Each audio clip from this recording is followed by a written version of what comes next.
Senhor esteja convosco. Ele está no meio de nós. Proclamação do Evangelho de nosso Senhor Jesus Cristo, segundo Mateus. Glória a vós, Senhor.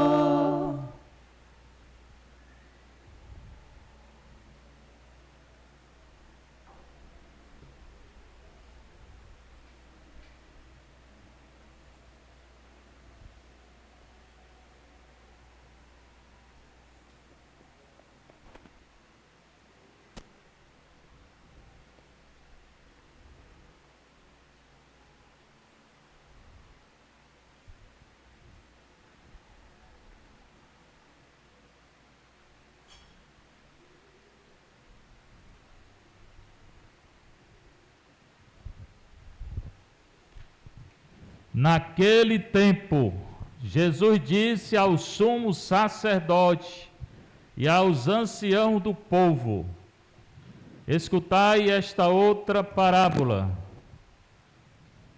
Certo proprietário plantou uma vinha, pôs uma cerca em volta, pôs nela um lagar para esmagar as uvas e construiu uma torre de guarda. Depois arrendou-a a vinhateiros e viajou para o estrangeiro. Quando chegou o tempo da colheita, o proprietário mandou seus empregados aos vinhateiros para receber seus frutos. Os vinhateiros, porém, agarraram os empregados, espancaram um, mataram o outro e ao terceiro apedrejaram. O proprietário mandou de novo outros empregados em maior número do que os primeiros, mas eles os trataram da mesma forma. Finalmente o proprietário enviou-lhes seu filho, pensando: ao meu filho eles vão respeitar. Os vinhateiros, porém, ao verem o filho, disseram entre si: este é o herdeiro, vinde, vamos matá-lo e tomar posse da sua herança. Então agarraram o filho, jogaram-no para fora da vinha e o mataram. Pois bem, quando o dono da vinha voltar, o que fará com esses vinhateiros? Os sumos sacerdotes e os anciãos do povo responderam: com certeza mandará matar de modo violento esses perversos, e arrendará a vinha a outros vinhateiros, que lhe entregarão os frutos no tempo certo. Então Jesus lhes disse: vós nunca leste nas Escrituras: a pedra que os construtores rejeitaram tornou-se a pedra angular. Isso foi feito pelo Senhor e é maravilhoso aos nossos olhos. Por isso eu vos digo: o reino de Deus vos será tirado e será entregue a um povo que produzirá frutos. Palavra da salvação. Glória a vós, Senhor. Você está um pouquinho, você que está em casa, você que está aqui na nossa paróquia de Santa Teresinha, Vicente Pison, paróquia mais bonita do Brasil. A paróquia começou, na verdade, primeiro era uma área pastoral em 2015, dia 7 de novembro começou, aí a paróquia mesmo foi 25 de março de 2017, então 17 para cá, né? São 6 anos que a paróquia foi criada. O evangelho de hoje é de Jesus Cristo, sempre é Jesus Cristo, segundo Mateus. Cada evangelista escreve do seu modo. Essa parábola aqui também tem em Lucas, mas é diferente. Cada evangelista escreve do seu modo. Mateus hoje é 21, 33 a 43. Naquele tempo, hoje, agora, na hora que é anunciada a palavra de Deus, ela acontece no coração que acredita. Jesus disse aos sumos sacerdotes e anciãos do povo. Ele está falando com os sacerdotes saduceu e fariseu. Ele está falando com as autoridades da época. Hoje seria o Papa, os bispos e os cardeais. Está falando com as autoridades daquela época, a autoridade religiosa, que depois mandaram matar Jesus. Então esses homens que ele está falando aqui são inimigos de Jesus, por isso que ele conta essa história meio violenta. Vamos entender. Escutai esta outra parábola, ele está falando em parábola. Se eu perguntar o que é parábola, pouca gente vai entender, né? O que é parábola? Mas se eu perguntar o que é antena parabólica, aí todo mundo sabe. Não é não? Toda casa aqui tem uma antena parabólica. É o mesmo nome, né? Parabólica, parábola. Né? Parábola é tipo uma catequese. Ele vai contar uma história, hoje é de uma vinha. Agricultor, uma vinha, mas ele vai dar um sentido religioso. É tipo uma catequese que se faz. Pois vamos escutar a parábola. Certo proprietário plantou uma vinha. Por que ele está falando de vinha? Porque lá em Israel tinha uva, videira, vinha. Se fosse aqui, caju, cajueiro, manga, coqueiro, pitomba. Né? Não é não? Deixou graça, foi? Você gosta de pitomba, não? Lá no sítio tem um bocado de pitomba. Então, certo proprietário plantou uma vinha. Pôs uma cerca em volta, ele tinha um terreno grande, plantou uma vinha, colocou uma cerca, né? Fez nela um lagar. O que é o lagar? É o local para esmagar a uva.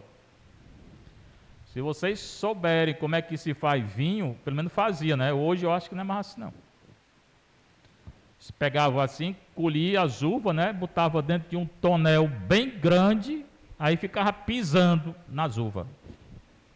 Pessoal, um caba com bicho de pé, com frieira, com chulé pisando nas vinhas. Quem é que vai tomar um vinho desse, meu Deus do céu? É por isso que adoece e morre. Eu, há 40 anos, tomava o vinho São Brás. Garrafão, São Brás. Tem gente que conhece esse vinho aqui, tem não? Pessoal mais antigo conhece o vinho São Brás, levanta o braço aí. Eita, é uma ruma. Pois quanto... Você nem sabe como é que esse vinho foi feito, né? Pois é. Pois bem, então ele pegou, comprou o terreno, plantou vinha, esse tonel para esmagar as uvas, construiu uma torre de guarda. Por quê? Porque a turma roubava. Hoje em dia ninguém rouba mais não. É verdade? Menino, Brasília está cheio. Vixe Maria. Corta aí, meu filho, isso aí, que não pode falar isso não, né? Construiu uma torre de guarda, depois arrendou a vinha, tipo meeiro. Né? Meu avô tinha uma fazenda, tinha uns meeiros lá na fazenda. Né? Então fez tudo isso, terreno, plantou vinha, cercou com uma cerca, local para pisar a vinha, botou uma torre de guarda e arrendou a vinha. Como o terreno era muito grande, ele arrendou a vinha para vários vinhateiros. Tipo assim, a metade é minha, a metade de vocês. Aí foi embora. Deixou a vinha lá com os vinhateiros. Quando chegou o tempo da colheita, ele ia receber o que era dele, metade. O proprietário mandou os empregados aos vinhateiros para receber a parte dele. Não era metade, meio. Os vinhateiros que tinham alugado a vinha agarraram os empregados, espancaram um, mataram o outro e apedrejaram o terceiro. Não quiseram dar a parte do proprietário. Mandou outros empregados. Fizeram a mesma coisa. Pois bem. Trataram da mesma forma. Finalmente o proprietário disse: vou mandar meu filho. Eles vão respeitar meu filho. Quando os vinhateiros viram o filho, disseram: é o herdeiro. Bora matar ele. Aí nós vamos ficar com a vinha toda. Agarraram o filho, jogaram para fora da vinha e o mataram. Olha que a história que Jesus está falando é uma história violenta. Não está brincando dele, né? Aí ele faz uma pergunta no final para o sacerdote lá. Quando o dono da vinha voltar, o que ele vai fazer com esses vinhateiros? Que mataram o filho dele e mataram os empregados. Aí o sacerdote, saduceu e fariseu disseram: com certeza mandará matar de modo violento esses perversos. E dará a vinha, arrendará a vinha a outros vinhateiros que lhe entregarão o fruto no tempo certo. Não é assim não que o proprietário vai fazer? É ou não é? É ou não é? Se ele fizer, ele está certo? Se ele fizer isso, ele está certo?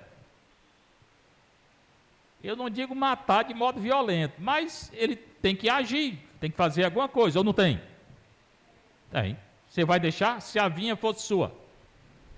Se ia deixar a turma tomar e ficar por isso mesmo? Eu mesmo não deixava não. Aí eles responderam assim: com certeza mandará matar de modo violento esse perverso, arrendará a vinha a outros vinhateiros que lhe entregarão o fruto no tempo certo.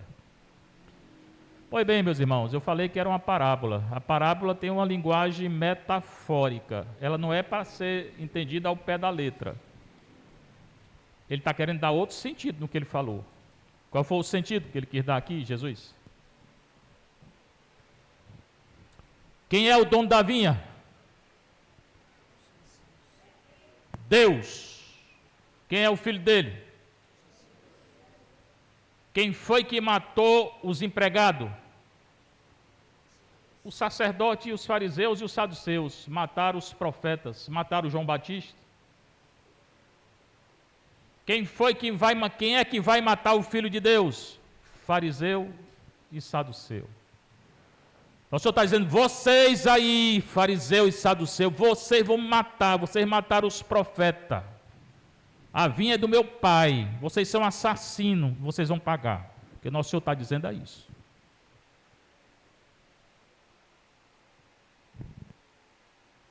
Foram brincar com o nosso Senhor e escutar. E ele continua: vocês nunca leram nas Escrituras a pedra que os construtores rejeitaram tornou-se a pedra angular. Quem é a pedra angular? Ele, Jesus. Tu és Pedro, sobre essa pedra edificarei a minha igreja. Pedro é a rocha, mas a pedra é Cristo. A igreja não pode ser edificada fora de Cristo. Isso foi feito pelo Senhor e é maravilhoso aos nossos olhos. E no final ele termina assim: por isso eu vos digo, o reino de Deus vos será tirado. Vocês, fariseus e saduceus. Não é vocês não, estou falando deles, né? O reino de Deus vai ser tirado de vocês e vai ser dado a outro povo que produzirá fruto. Jesus aqui se coloca contra os saduceus e os fariseus. Ele diz claramente que eles mataram os profetas e que eles vão matar ele, Jesus.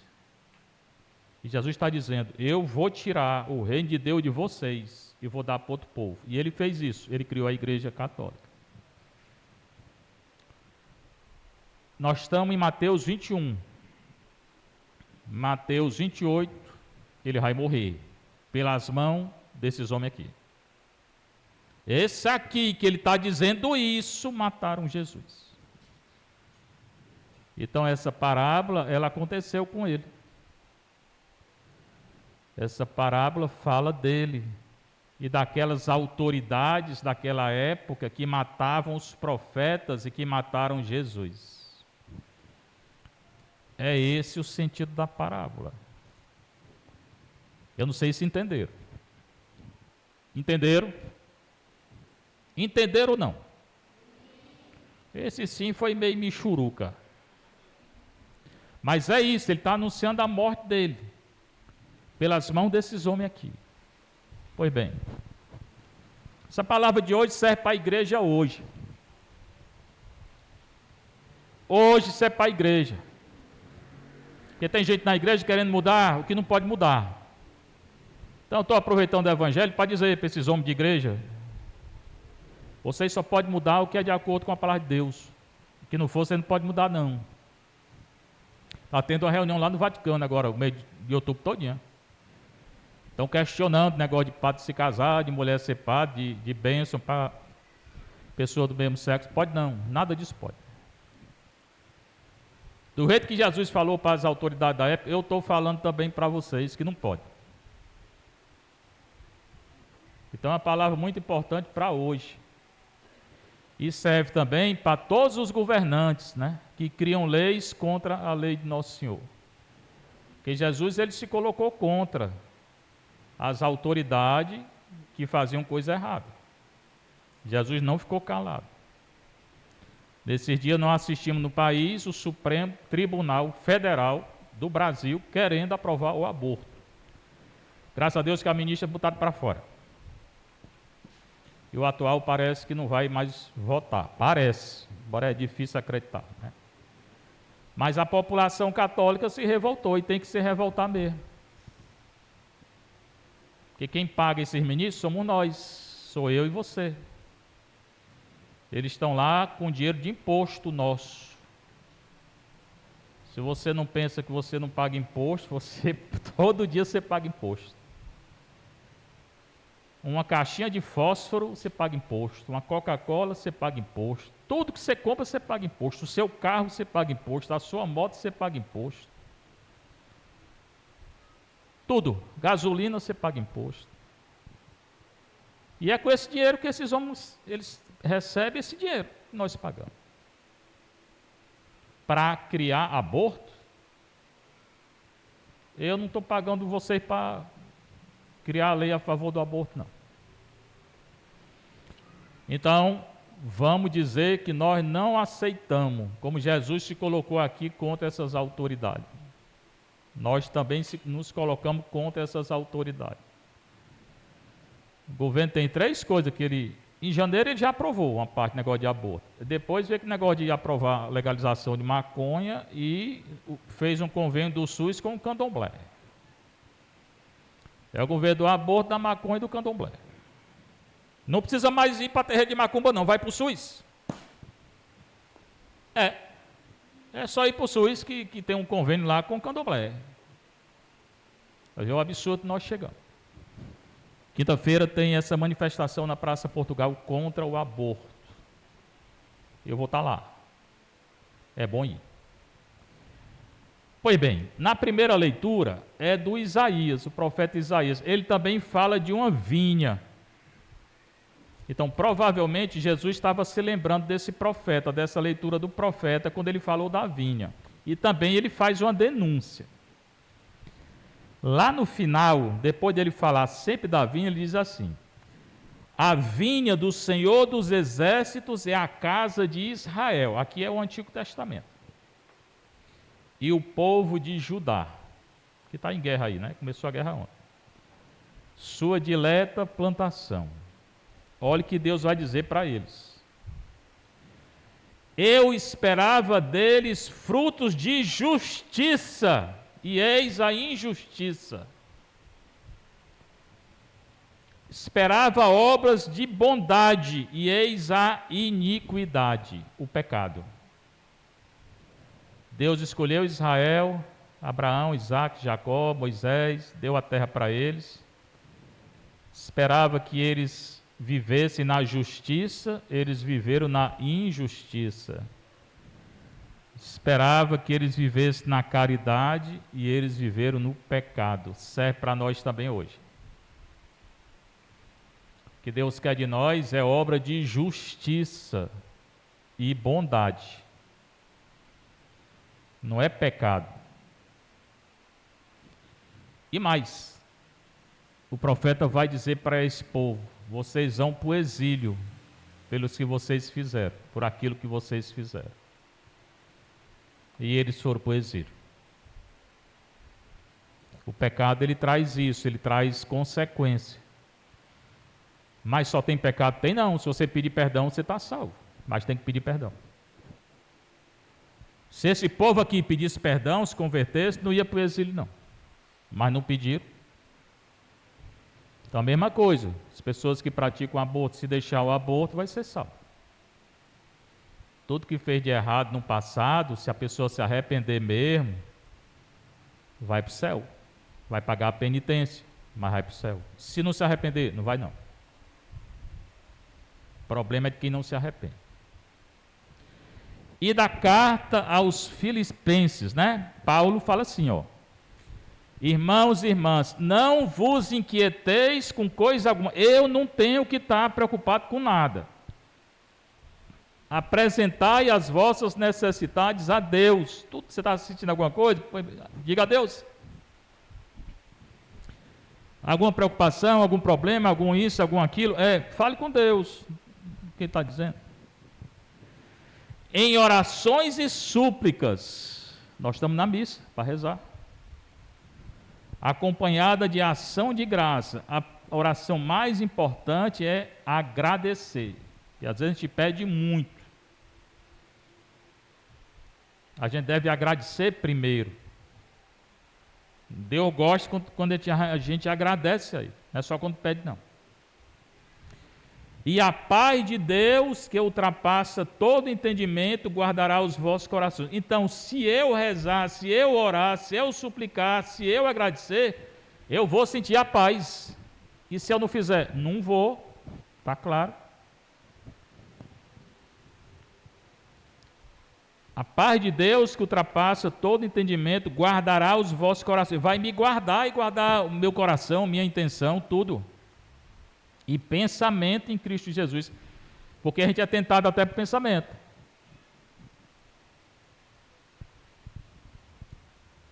Depois ele fala, já no final, metade. Quanto a mais, irmãos, ocupai-vos com tudo que é verdadeiro. Irmãos, irmãs, a gente tem que viver na verdade, não é na mentira não. O mundo vive na mentira. Às vezes a gente vive também na mentira, até dentro de casa, né? Ocupai-vos com tudo que é verdadeiro, respeitável, devemos nos respeitar uns aos outros. Mas tem que dizer a verdade, não é que a gente respeita, quando a coisa está errada, nós temos que dizer. Justo, puro. A pureza é um dom de Deus. Está difícil viver a pureza. Sabe o que é que mais tira a pureza hoje das pessoas? É uma coisa que começa com Sé, depois tem Lu, depois tem Lá. Como é o nome? Isso aí mesmo, esse negócio aí mesmo. Veja só o que é bom, fale só o que é bom desse negócio aí. Amável, honroso, tudo que é virtude, nós temos que ver a virtude. Ou de qualquer modo mereça louvor, agradecimento, louvor. Praticai o que aprendestes e recebeste de mim, está falando é Paulo.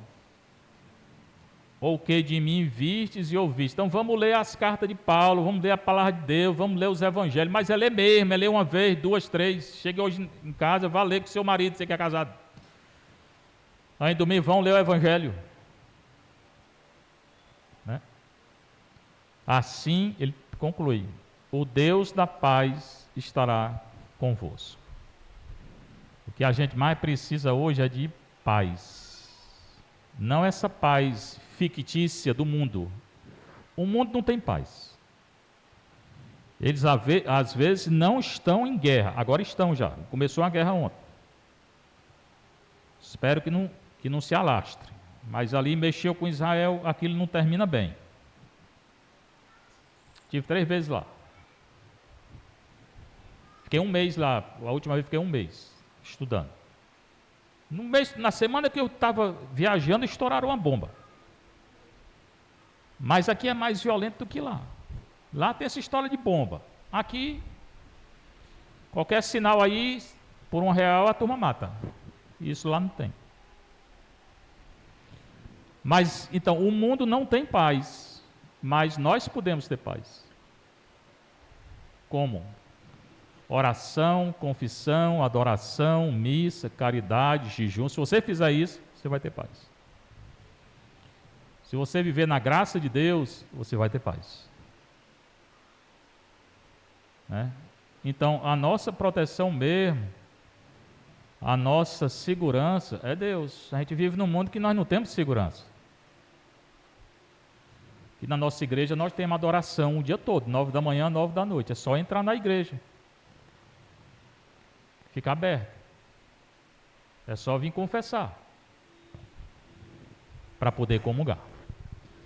Pois bem, então as leituras são essas. Jesus falou contra as autoridades, falou deles: vocês vão me matar, e eu vou tirar o reino de Deus de vocês, vou dar para outro povo. Ele falou isso.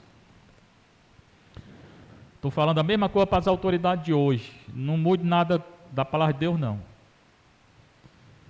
Porque nosso Senhor vai dar o reino dele para outro povo, se fizer isso.